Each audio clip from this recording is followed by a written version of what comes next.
Então, vamos lá. Depois da gente ter visto, né, no caso, o projeto de produtos ou serviço, né, a gente vai passar para o projeto de rede de suprimentos. Nesse projeto de rede de suprimentos, a gente vai ver alguns detalhes que vão, digamos assim, ajudar bastante, né, na configuração do negócio que a gente pode estar envolvido, tá certo? Então, definir a operação no contexto de todas as outras operações com as quais se interagem, algumas das quais são os seus fornecedores e outras são seus clientes, materiais, peças, outras informações, ideias, e até muitas vezes as próprias pessoas, né, tudo flui por uma rede de relações cliente-fornecedor, né, formada por todas essas operações. E isso, basicamente, a gente está falando da rede de suprimentos. Então, é todas essas operações que vai desde o fornecedor até o cliente, tá bom? Na rede de suprimentos, a gente tem dois lados, né? O lado do fornecedor e o lado do cliente. No lado do fornecedor, do fornecimento, né, uma operação que tem os fornecedores, né, os fornecedores de peças, de suprimentos, de matérias-primas, né, de informações ou até mesmo de serviço, né? Esses fornecedores, eles têm seus próprios fornecedores, que por sua vez também tem o seu fornecedor e assim por diante. Por isso que a gente chama de cadeia, né? Porque cada um tem os seus fornecedores, né? Até chegar naquele fornecedor mesmo, né? O inicial. Mas também do outro lado dessa rede, a gente tem o lado da demanda, que é o lado dos clientes. Aí a gente está falando em relação a operações que envolvem os clientes, né? Que é o lado da demanda. Esses clientes, eles não podem ser os usuários finais dos produtos ou serviços, né? Podem ter os seus próprios conjuntos de clientes também, certo? Bom, no lado do fornecimento, há um grupo de operações que fornecem diretamente para as suas operações. Essas, em geral, são os fornecedores de primeira camada. Então, dentro dessa rede, eu vou já mostrar aqui uma imagem para vocês vão conseguir entender melhor essa questão das camadas, né? Das camadas, tanto de um lado como de outro. A primeira camada é o que está mais próximo, né, do negócio, tá certo? Então, a gente tem aí a primeira camada, que são os fornecedores que estão diretamente ligados à sua operação, né, ou à nossa empresa, enfim. Esses, né, são supridos por fornecedores que também formam aí a rede e são chamados de segunda camada, ou seja, é o fornecedor do nosso fornecedor, tá entendendo? Pronto. A gente tem aí nos negócios de vocês o sachê qual é o queijo mesmo? Catupiry, né? O sachê de queijo catupiry, tá certo? Então, para vocês produzirem esse sachê, vocês vão ter vários fornecedores, tá? E vão ter fornecedores de fornecedores. O primeiro deles, digamos assim, é o fornecedor do queijo, tá? Que é a matéria básica de vocês, né? Do sachê de catupiry, tá? Então, quem é que vai fornecer o catupiry para vocês? Né? É um fornecedor, tá? Mas vocês também podem optar por produzir seus próprios catupiris, né? Seus próprios queijos, enfim. Mas digamos que esse primeiro fornecimento, né, vai ser feito por uma pessoa que tem essa expertise, que já está há mais tempo no mercado, e aí vocês vão comprar, né, desse fornecedor. E esse fornecedor do catupiry é o fornecedor de primeira camada para vocês, tá certo? Mas esse fornecedor do catupiry de vocês, ele faz o catupiry, lógico, mas ele tem o fornecimento do leite, né? E esse fornecimento do leite vem de outro fornecedor. Então, esse outro fornecedor, o fornecedor do leite, né, que é o fornecedor do seu fornecedor, é o fornecedor de segunda camada, tá bom?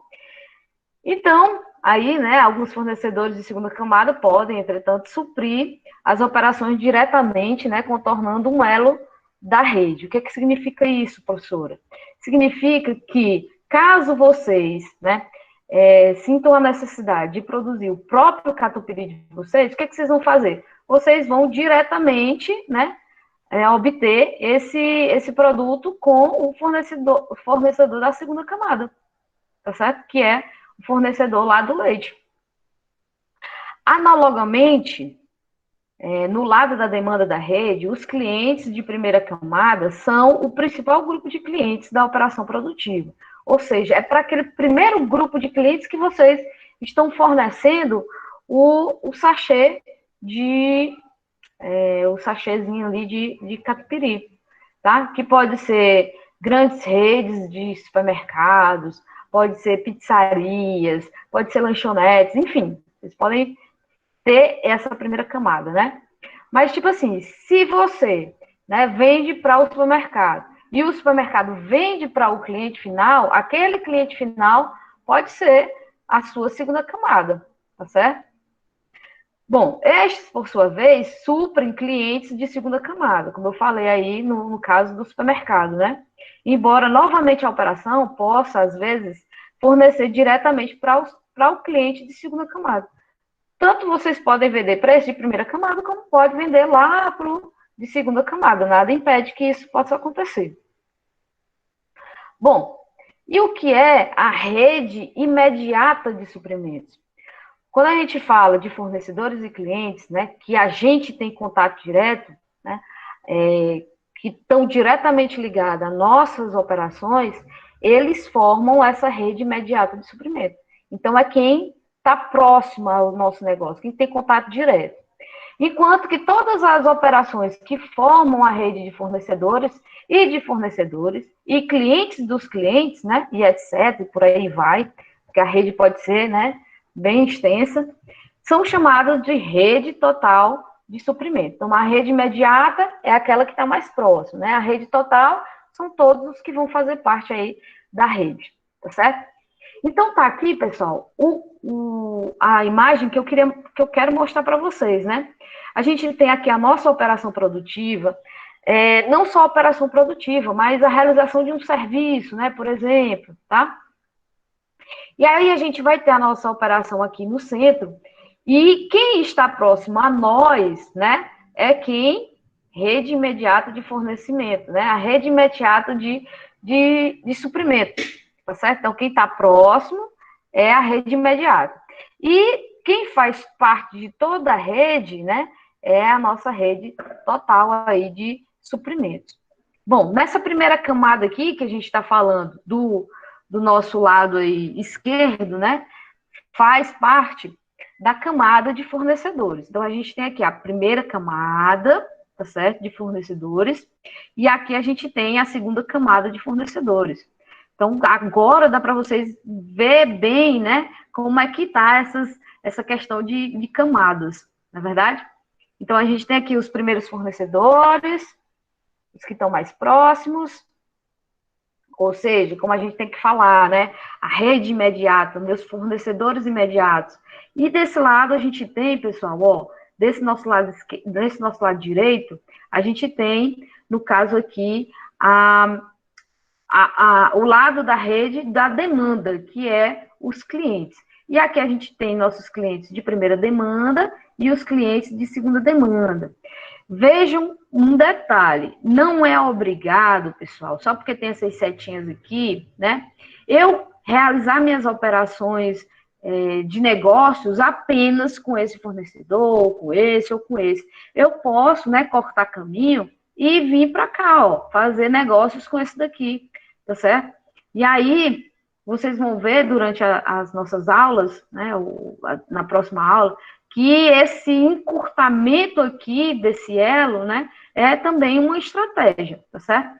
Bem como também desse outro lado. Eu posso ter esses meus clientes aqui, né, supermercados, distribuidores, atacadistas, né, desse lado. E aqui tem outros clientes, né, que são, digamos assim, as quitandas, os mercadinhos, né, ou até mesmo os clientes finais na segunda camada. Mas nada impede que eu possa fazer negócio com esses clientes aqui da segunda camada, tá certo? A segunda camada é só para a gente indicar que depois desse cliente de primeira camada, que estão próximo a nós, pode ter outros clientes que consomem desses aqui, que estão diretamente ligados a nós.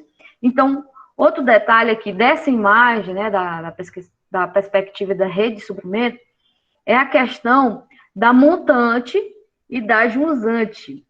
A montante, pessoal, nós nos referimos aos fornecedores, né, ao lado do fornecedor.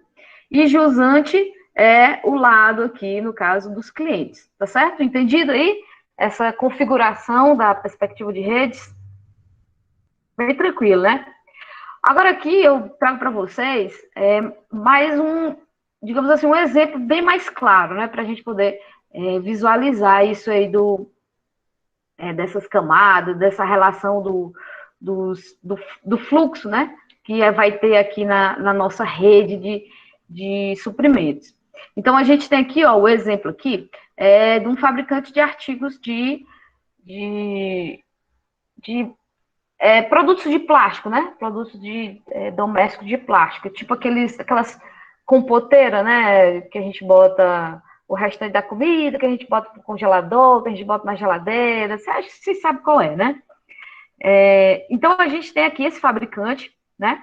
Desse lado aqui, a gente vai ter os fornecedores de primeira camada ou de primeira linha, que vai ser o distribuidor do plástico. Vamos ter aqui também, como fornecedor de primeira linha, a gráfica, né? Que vai fabricar aí, no caso, as embalagens, né? O que vai colocar o produto, né? Embalar o produto para já ir para esse outro lado aqui da jusante.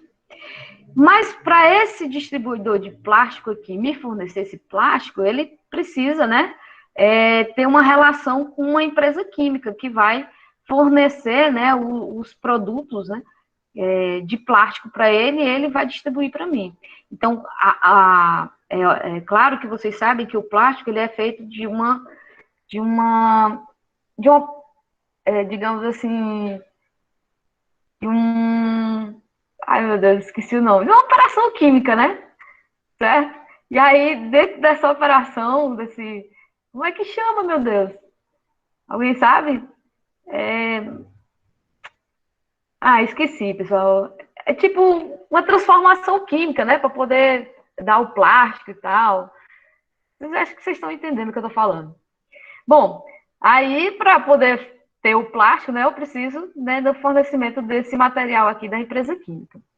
E da gráfica, que vai fornecer as embalagens aí que é para acomodar os meus produtos, né? Que é para poder, no caso, eu poder fazer o transporte, fazer a distribuição, fazer até mesmo o nome, né, da empresa na embalagem, tudo. Isso vai ser fornecido pela gráfica.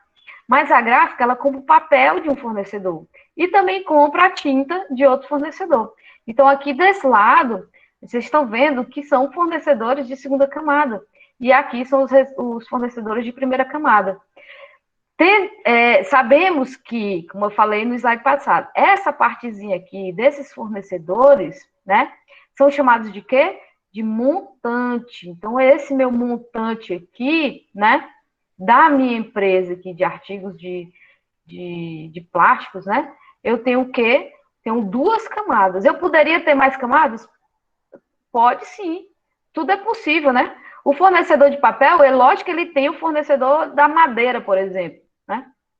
Fornecedor da tinta, ele tem outro fornecedor aqui de alguns pigmentos, de qualquer outra substância que precisa fazer para eles fabricarem as tintas, tá certo? Bom, e já desse lado aqui, eu tenho o meu cliente de primeira linha. Como é o nome, pessoal, desse lado aqui da rede de suprimentos? Alguém sabe? Jusante, pessoal. Que é a parte jusante, que é a parte dos clientes, é a parte da demanda. E quem está mais imediato, né, a minha rede imediata, no caso aqui, são os atacadistas, tá certo? E na segunda camada, na segunda linha, eu tenho os varejistas. Mas, como eu falei para vocês, nada impede que eu tenha uma relação, né, com os varejistas aqui que estão na segunda linha. Porque esse atacadista, ele pode fornecer para esse varejista, e o varejista ele pode também comprar diretamente aqui desse nosso ponto aqui, tá certo? E aí, outro detalhe é os fluxos, né? A gente tem fluxo de bem e fluxo de informações, tá certo? Aí, caminhando, né, transitando nessa nossa rede. Agora a gente vai para algumas partezinhas mais, digamos assim, mais teóricas, tá certo? Que é em relação a você saber a importância da rede de suprimento.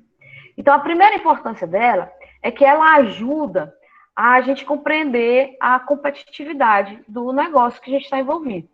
Então, faz sentido que os clientes e os fornecedores imediatos, eles sejam a principal preocupação das empresas com mentalidade competitiva, né? Então, quem está lá mais próximos, os imediatos, né, os de primeira camada, é normalmente com quem a gente deve se preocupar. Mas, algumas vezes, entretanto, precisam olhar além dessas relações, né? Além dessa proximidade, para poder compreender por que os clientes e fornecedores eles agem da forma que eles agem.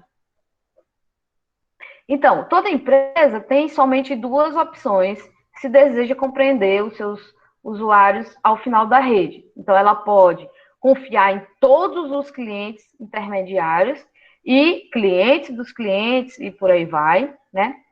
E que forma aí, no caso, esse elo da rede entre a companhia e os consumidores finais. Alternativamente, ela também pode olhar, no caso, além de seus clientes e fornecedores imediatos, né, confiar na sua rede imediata, visto como um ponto, como colocar fé demais nessa questão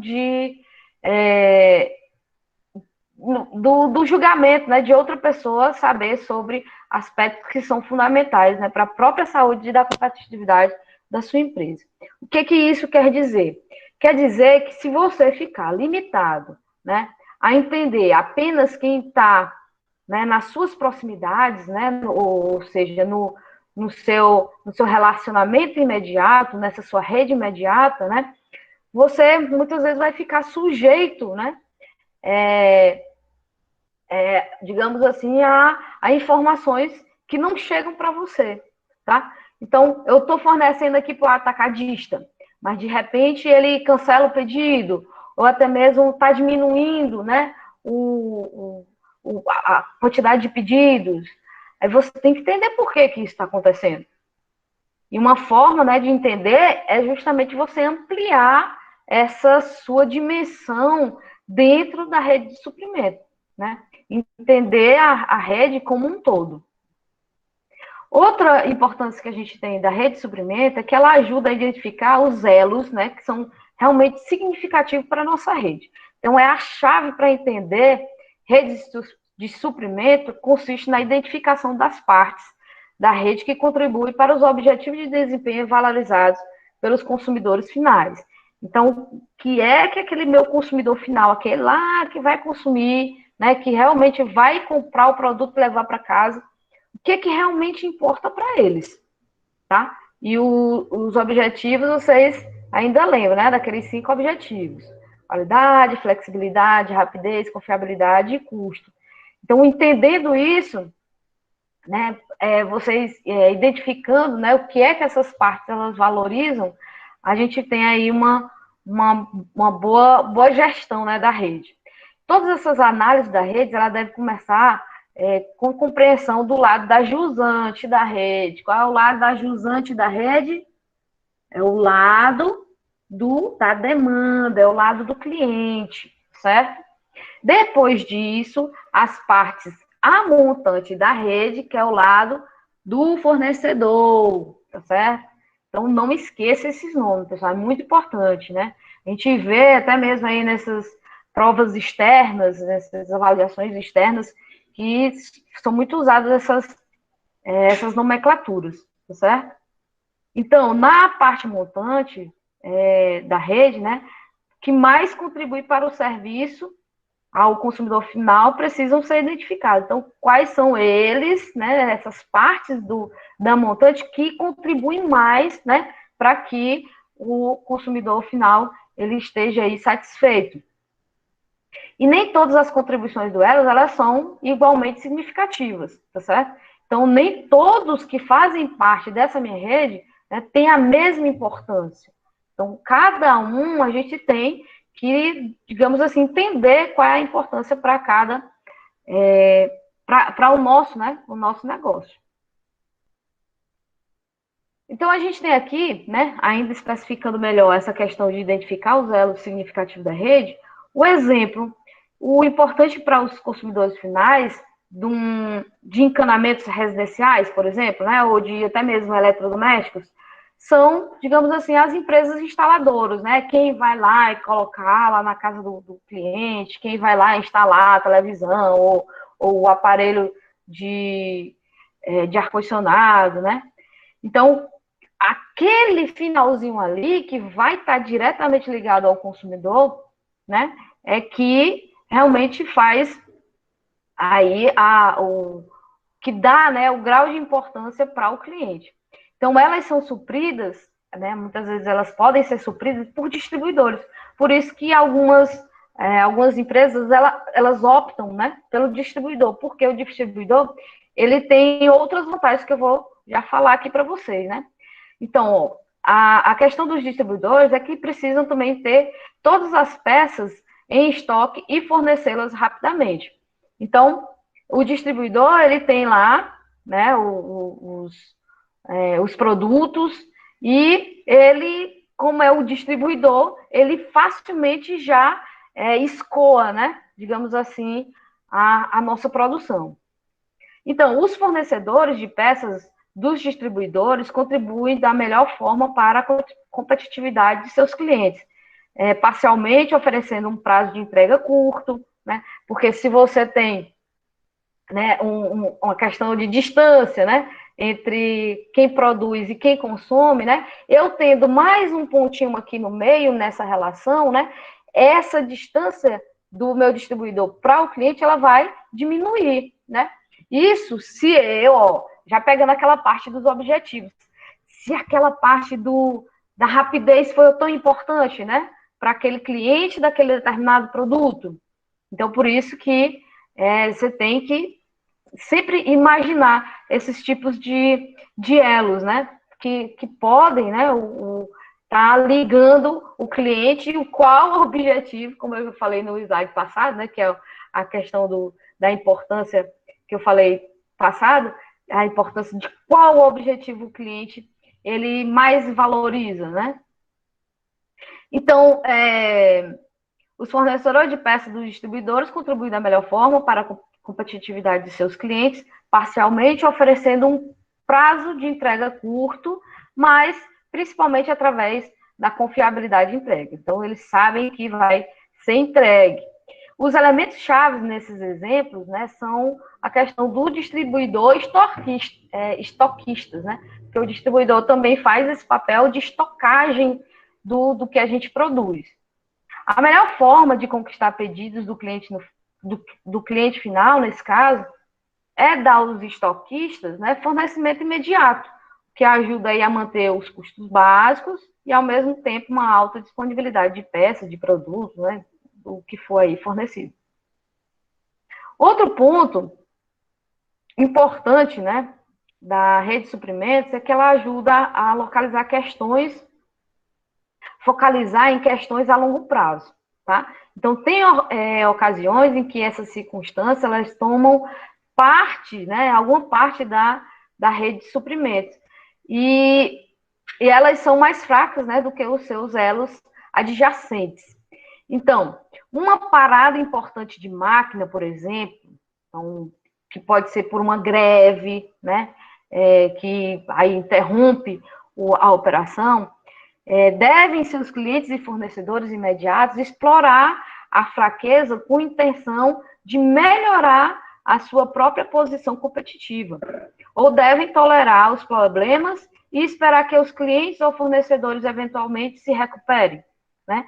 Então, também ver que a importância da rede, ela também nos ajuda a prever, né, determinados eventos que podem acontecer dentro da minha rede. Imagina se um fornecedor meu, ele fica, aí no caso, sem sua matéria-prima. Aí, como é que ele vai me fornecer? A gente sabe que nós temos alternativas para isso, né? Mas você tem que conhecer, no caso, né, tudo que envolve essa parte externa da sua rede imediata, né, para você entender dentro dessa perspectiva aí a longo prazo.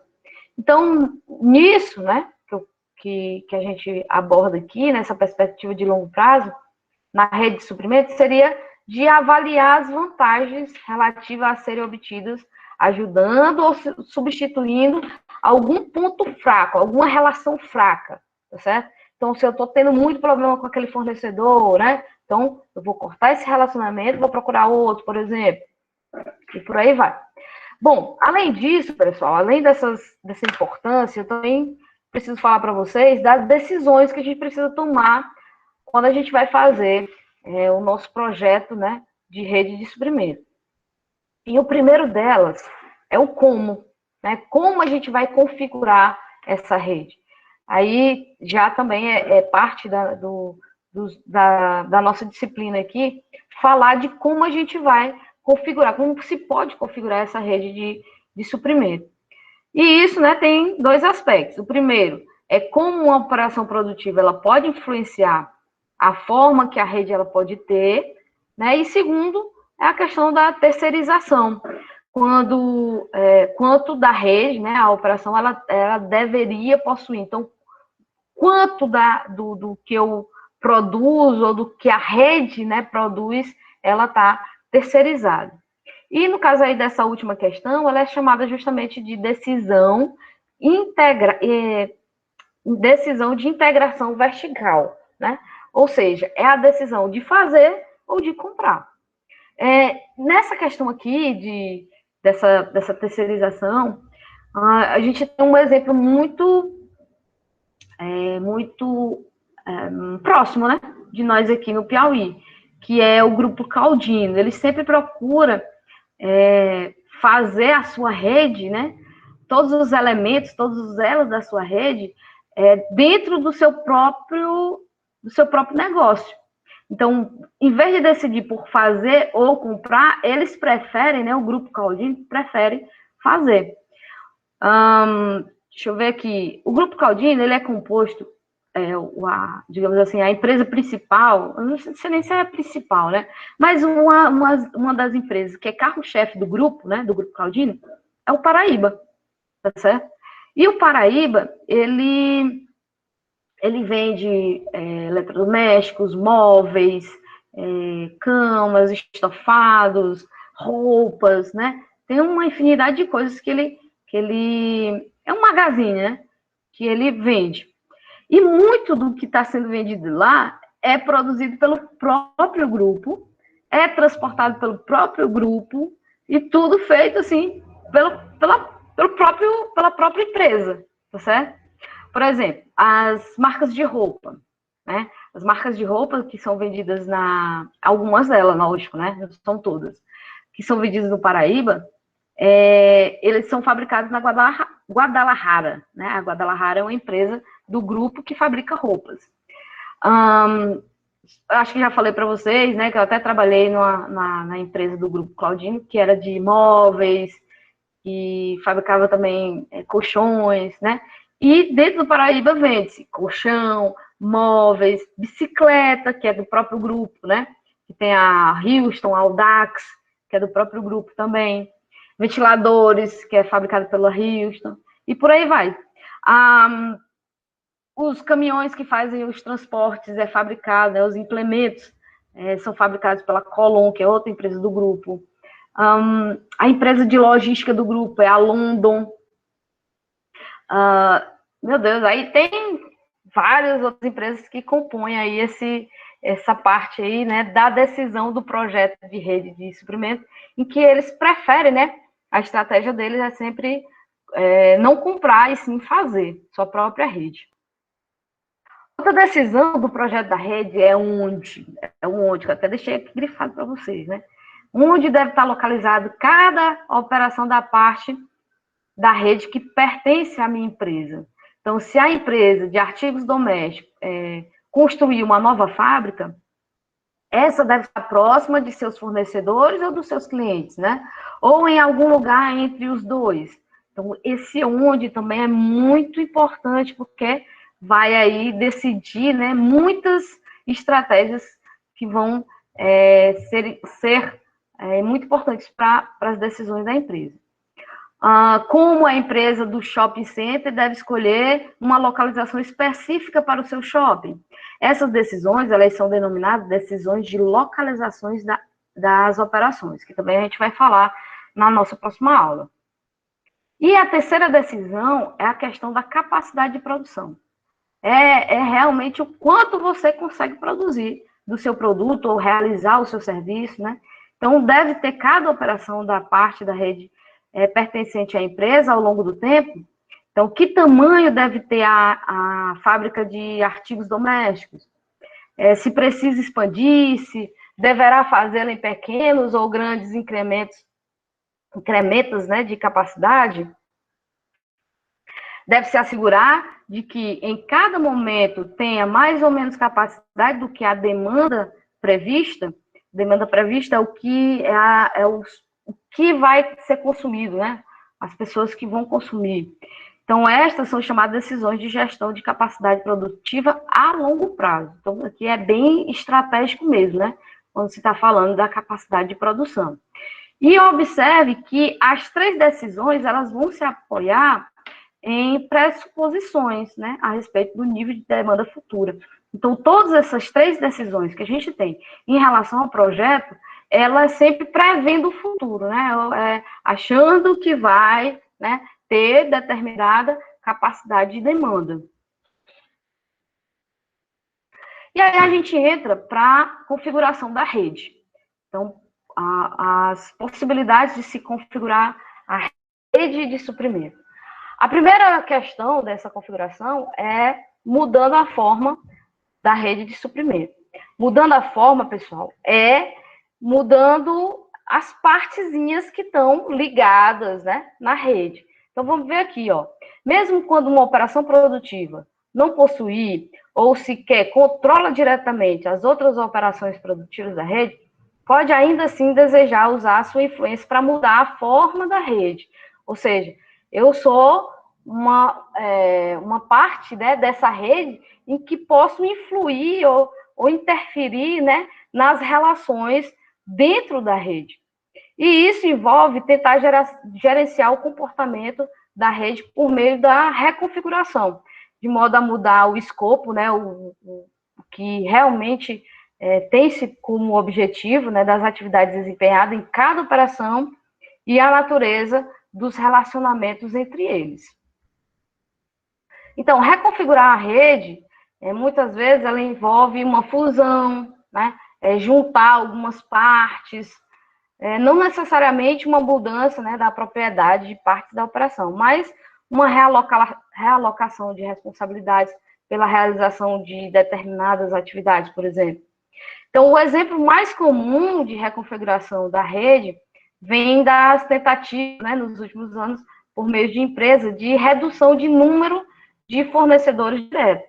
Então, uma forma de se reconfigurar, né, de mudar a forma, é cortando aqueles elos que eu tinha mostrado para vocês, né, nos slides anteriores, que tinha aquelas imagens, né? Reduzir o tamanho, né, da minha rede, por exemplo. Isso é uma forma que nós temos aí de mudar a rede. Outra forma, né, de configuração é a desintermediação. Então, outra tendência em algumas redes de suprimento é a de empresas dentro de uma rede contornarem clientes ou fornecedores e estabelecerem contato direto com o cliente, né? Cliente do cliente ou fornecedor do fornecedor. Então, o contato direto com ele. cortar intermediários, dessa forma é chamado de desintermediação. Um exemplo evidente disso é a forma como a internet ela possibilitou alguns fornecedores de desintermediar. Por exemplo, varejistas tradicionais a ofertar bens e serviços aos consumidores, né? Assim, por exemplo, muitos serviços na indústria de viagens que eram vendidos por meio de varejistas, como as agências de viagens, elas estão aí sendo disponibilizadas diretamente a seus fornecedores. E também o caminho inverso, né? Os clientes, eles, em vez de procurar as agências, eles podem ir diretamente lá, ou entrar em contato com os hotéis, ou entrar em contato com as empresas, né, aéreas, e fazer o seu próprio pacote. E, além disso, nós temos, como forma de configuração, a competição. Uma concorrente de pensamento sobre as redes de suprimentos aborda qualquer negócio como rodeado por 4 tipos de atores. Então, isso aqui, ela se configura pelo fornecimento, ou melhor, pelos fornecedores, pelos consumidores, pelos concorrentes e pelos complementares. Então, nessa competição, a gente tem esses 4 autores envolvidos aí. Os complementares, eles vão possibilitar que os produtos e serviços de uma empresa eles sejam mais valorizados, né, pelos seus consumidores, justamente porque são acompanhados por seus produtos e serviços complementares, em oposição àqueles que são comercializados sem nenhuma associação, tá? Então, é como se tivesse algo a mais, né? Não é só aquele produto, né? A gente tem uma revenda, algo a mais. Vou trazer exemplos aqui para vocês, né? Os concorrentes, eles são o oposto. Eles fazem com que os consumidores eles valorizem menos os seus produtos ou serviços em favor dos seus próprios produtos e serviços. Eu tenho meu concorrente, né? E o meu concorrente ele vai fazer com que os meus produtos eles sejam desvalorizados. E já os complementares eles não são meus concorrentes. Eles são concorrentes, né? Mas só que eles fazem com que o meu produto ele seja valorizado, certo? Os concorrentes também eles podem ser complementares e vice-versa. Então, ele pode ter essa relação. Por exemplo, aí é onde vocês vão entender agora a parte desses complementares e dos concorrentes. Os restaurantes adjacentes, eles podem ser vistos como concorrentes em relação à escolha do cliente. Então, se eu tenho um restaurante, né? Os outros restaurantes, qualquer que sejam, né? Eles vão ser, no caso, meus concorrentes, certo? Mas só que o cliente, ele pode fazer escolhas, na é verdade? Ele pode escolher qual é digamos assim, o que ele vai consumir. Então, no entanto, de outra forma, eles podem ser complementares e será que o consumidor ele queria, né, se deslocar para outra parte da cidade se ele tivesse, né, essa possibilidade de poder escolher ou como se tivesse um do lado do outro, né, tivesse numa região em que só temos, no caso aí, restaurantes, né, ou até mesmo outros negócios que também estão envolvidos com essa questão dos restaurantes, das comidas, né, lanches, enfim.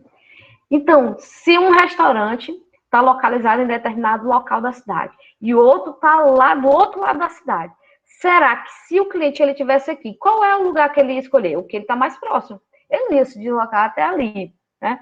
Seria mais difícil. Então, restaurantes, teatros, galerias de artes e atrações turísticas, geralmente elas se localizam bem próximo, né? De forma que essa cooperação, que no caso aí a gente chama dessa competição, né? Ela possa aumentar o tamanho do mercado, né? Do mercado conjunto. Então, a gente tem aí, ó, a questão do restaurante, das galerias, dos teatros, da cinema também, né? Tudo isso que envolve o lazer, né? tudo na mesma proximidade, na mesma localização, para justamente fazer com que aquele mercado, né, aquele público, ele seja mais atraído para aquele local. Né? Aí a gente vai. E isso também vocês veem em marketing. Marketing também fala dessa questão aí da localização, quando vocês estão falando dos 4Ps. Então, todos os autores da rede, sejam eles os consumidores, os fornecedores, os concorrentes, ou até mesmo os complementares. Então, quando eu estou falando de restaurante, quem é que pode ser o complementar do restaurante? Vocês sabem? Por exemplo, uma cadeia de sorveteria, por exemplo, né? Sorveteria pode ser aí o meu complementar. Então, eles podem ser parceiros ou podem ser oponentes, né? Dependendo do momento, dependendo da ocasião. E o termo usado para capturar essa ideia, né, dessa relação entre todos esses atores é justamente a competição. Temos ainda, para finalizar, viu? Só vamos falar aí das decisões de integração vertical, e aí a gente aguarda para quinta-feira os nossos próximos tópicos. Então, quando a gente fala de decisão de integração vertical, é justamente decidir, vamos fabricar internamente ou vamos terceirizar? Vamos fazer ou vamos comprar? Então, nenhuma empresa ela faz tudo que é necessário para fabricar os seus produtos e serviços sozinha. Então, ninguém faz nada sozinho. Isso é fato, né? Então, sempre a gente vai precisar de um fornecedor, de alguém que nos dê esse suporte, né? Para a gente poder satisfazer aos nossos clientes. Por exemplo, os padeiros, eles não plantam o trigo, né? E nem transformam esse trigo em farinha. O banco, por exemplo, né? Geralmente ele não faz seus próprios sistemas de compensação. Então, são outras empresas que fazem essas compensações. Eles contratam, né, esses serviços de agência de compensação que possuem sistemas de informação especializados e expertise para melhor realizarem essa tarefa. Esse processo é chamado de terceirização. É uma questão muito importante aí para grande parte da empresa. Então, muito do que a gente faz nos nossos negócios, nas nossas empresas, eles são terceirizados. Exemplos clássicos, né? De pequenas empresas que terceirizam partes do seu negócio é os serviços advocatícios, os serviços contábeis, não é verdade? Então, a gente já está vendo também a questão da terceirização de entregas, né? Que teve uma grande, digamos assim, uma grande aceitação por parte do comércio, né? De fazer a terceirização de entregas, usando, por exemplo, o Uber. E embora a maioria das empresas elas tenham sempre terceirizado algumas de suas atividades, uma porção maior das atividades diretas é hoje comprada por fornecedores. Além disso, muitos processos indiretos eles estão atualmente terceirizados, isto é, geralmente mencionado como terceirização de processo de negócio, ou também chamada aí de BPO, e vem aí dessa palavra em inglês, Business Process Outsourcing. A razão para isso, né, é justamente reduzir custos. Todo mundo procura reduzir custos, não tem para onde correr. E nesse debate da terceirização, de negociar, no caso do nosso negócio, né, de fabricar e do que se deveria comprar, a gente tem aí, né, no caso, a integração vertical. Quando a gente fala de integração vertical, é o grau que a sua rede ela vai ter, né? O grau de extensão que ela tem. Então, é aqui, ó, é o grau de extensão de propriedade que uma organização tem na rede na qual faz parte. Geralmente envolve a análise pela organização da conveniência de adquirir fornecedores ou clientes, né? Então, eu tenho aqui, deixa eu ver aqui, o fornecedor de matérias-primas, né? O fabricante dos componentes, a operação de montagem, aqui eu já tenho os atacadistas e os varejistas. Então, o centro de tudo está aqui na operação, né? Mas eu tenho fabricante de componentes, eu tenho fornecedor de matéria-prima, e do meu outro lado aqui da jusante eu tenho o atacadista, o varejista. E aqui a gente tem, né, nessa relação aqui mais próxima, mais imediata, a gente tem uma pequena amplitude. Mas quando a gente vai se distanciando aqui da operação da montagem, né, a gente vai aumentando essa amplitude do processo. Então, tanto para um lado da montante como para o lado da jusante, a gente pode ter essa amplitude do processo. E aqui, né, nessas etapas, a gente tem etapas integradas verticalmente, né, transacionam somente entre si, e etapas integradas verticalmente também compram e vendem de outras empresas, que é, no caso aqui, né, os fornecedores de matéria-prima, ele não vai vender só para esse fornecedor, esse fabricante aqui desse componente, né, ele fornece também para outros. E aí, né, onde a gente tem aí uma identificação da nossa rede e decisão de integração vertical. No caso ainda da integração vertical, a gente tem 3 fatores que vão, no caso aí, serem direcionadas, né, para as decisões da integração vertical. O primeiro fator é a direção da integração vertical. Deve ser uma operação expandir-se comprando um de seus fornecedores ou comprando um de seus clientes. Então, a direção da integração vertical, eu posso ir ou para o lado da jusante, ou para o lado da montante, né? A direção é ir para um dos lados ou para os lados. E a estratégia de expandir-se no lado do fornecimento, da rede, às vezes é chamada de integração vertical a montante, né? Quando eu compro um fornecedor. Então, eu tenho aí o upstream. Ou para trás, no caso, né? Expandir-se para o lado da demanda, algumas vezes chamado de integração vertical ajusante, que é o downstream. Ou para frente, que é tipo assim, eu vou comprar o meu distribuidor, eu vou comprar aquele meu atacadista.